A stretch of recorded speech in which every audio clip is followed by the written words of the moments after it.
This video you'll know everything about data, notebooks, Discuss, and the courses sections of Kaggle. I have something special for you today. If you subscribe to my channel, you can get access to a series of ebooks for free of cost, which will help you to build your career in data science and machine learning. If you're a working professional, you can build on the existing skills. If you're a student or someone who's looking out for jobs or internships, then you can gain the important necessary skills which will help you to get the career you desire.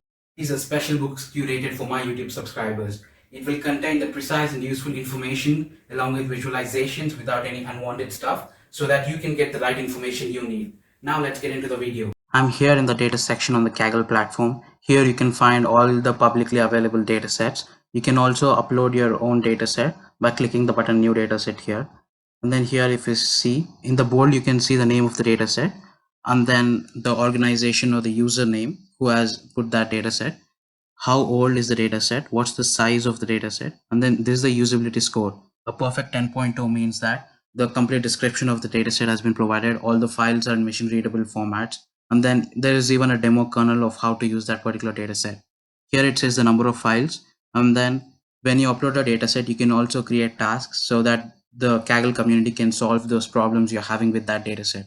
Here we can see that COVID-19 dataset has 10 tasks. And then here in the open tasks section, you can see the trending and the popular open tasks in the ascending order. Let me go to the notebook section now. Here you can find all the notebooks, not regarding to a particular competition, but on the entire Kaggle platform as a whole. Here, when you click on your work, you will see the notebooks you have publicly made available. Suppose, let's say that you liked a particular notebook, then when you click on it, it will load on to that notebook. And then you can accordingly fork the notebook if you want to replicate and make your own version of it. You can also upload the kernel. And then here, when you go to more section, you can also download the code onto your local file. And then when you scroll through, you can go through the whole function. Then here, when you click on data, you will know what data set or data files has this notebook particularly used. And then there's the comment section for the comments on that particular notebook. Here in the discuss section on the Kaggle platform, if you have questions regarding a particular technical issue, then you can post some questions and answers. But if you want to give feedback to the Kaggle platform, you can post it under product feedback.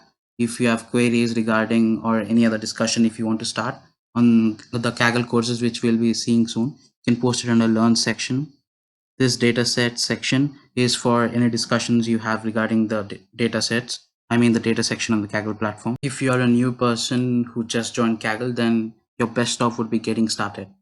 Now let's go to the courses section. This was a very recent feature implemented by Kaggle because it saw that there's a lot of potential because Kaggle has a huge customer base.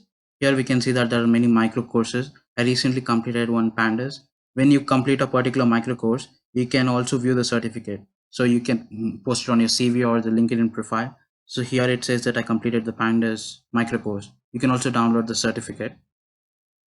The courses here are very good. They work on the practical skills as well as building your theory. So there are courses ranging from beginners to advanced. For example, here you can see that in SQL, there's the introduction to SQL and then advanced SQL. So you can take the course accordingly. And then there are micro challenges where you can solve only challenges, which means you can test your skills accordingly. Then when you click on more section, you can also host a competition here.